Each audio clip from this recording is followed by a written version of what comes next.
আসসালামু আলাইকুম রহমতুল্লাহ। প্রিয় ভাই ও বোনেরা, দেখুন আমাদের নারায়ণগঞ্জের বর্তমান অবস্থা। সারাদিন বৃষ্টি হওয়ার কারণে একদম পুরা এলাকা ডুবে গেছে। মোটামুটি অনেক পানি, পুরো রাস্তা জুড়ে পানি, যার কারণে মানুষ হাঁটা চলাফেরা করতেও কষ্ট হচ্ছে। আর রিক্সা তো বহুত দূরের সাবজেক্ট, যাই দুই একটা পাওয়া যায় কিন্তু সেগুলো রিজার্ভ করা থাকে।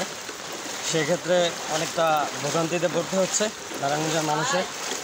তো আসলে অ্যাকচুয়ালি বলতে কি, নারায়ণগঞ্জের ড্রেনগুলোর কাজ তো চলতেছে, মোটামুটি ভালোভাবেই কাজগুলো করতেছে, খুব সুন্দরভাবে, কিন্তু কাজগুলো এখনও কমপ্লিট হয় নাই, যার কারণে পানির সমস্যাটা অনেক দীর্ঘদিন যাবৎ মানুষ কষ্টের সাথে ভোগ করে আসতেছে। তো এগুলোর আসলে কোনো পরিবর্তন নাই। তবে এবছর ড্রেনগুলোর কাজ ধরছে, কাজ চলতেছে অবশ্য। দেখা যাক কী হয়, সামনে হয়তো এমন দিনটা আর দেখতে হবে না। কিন্তু বর্তমানে বা অতীতে নারায়ণগঞ্জের অবস্থা খুবই খারাপ ছিল, এখনও খারাপই আছে। এই হলো বর্তমানে পরিস্থিতি।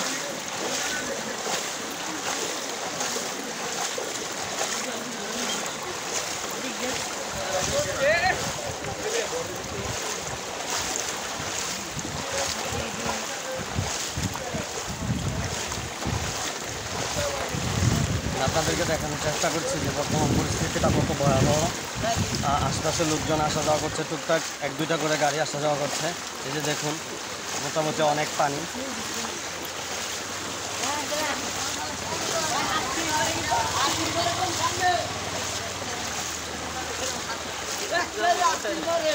তারপরে এই লাইনের মধ্যে এদিকে সাইডগুলোতে ইলেকট্রিকেরও কিছু সমস্যা আছে, যার কারণে পানিতেও আর্থিং করে অনেক গভীরভাবে।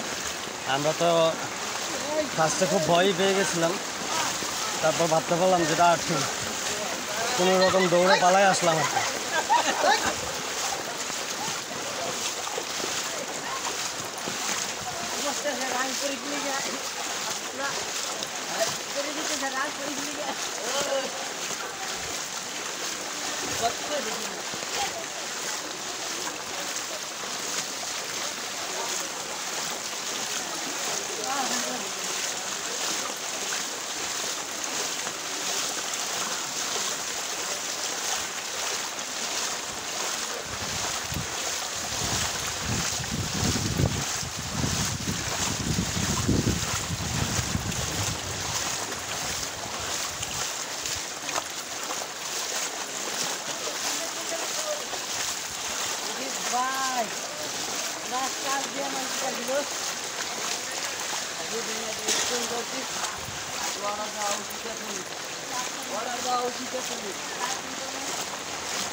প্রায়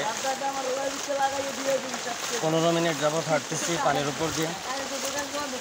অবশ্য রিক্সা নেওয়ার জন্য অনেকক্ষণ ওয়েট করছিলাম, কিন্তু রিক্সা পাই নাই, যার কারণে হেঁটে হেঁটে যেতে হচ্ছে। পানির মাত্রা অনেক বেশি থাকায় 8 থেকে 9 মিনিটের রাস্তা, প্রায় 25 মিনিটের মতো সময় লাগবে যেতে।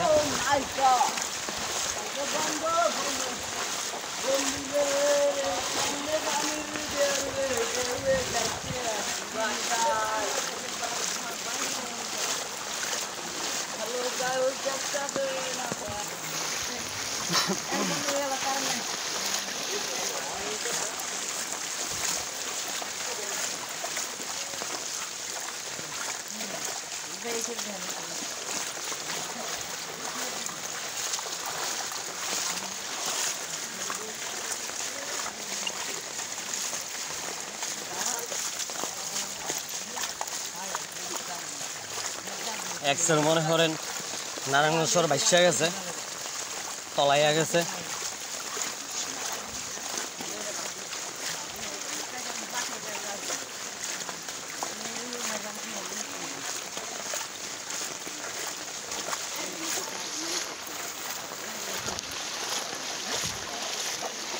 তো দর্শক, ভালো থাকবেন, সুস্থ থাকবেন, আপনাদের সকলের সুন্দর ভবিষ্যৎ কামনা করছি। আল্লাহ হাফেজ। আসসালামু আলাইকুম রহমতুল্লাহ। অগ্রিম ঈদুল আজহার শুভেচ্ছা ও অভিনন্দন। আল্লাহ হাফেজ।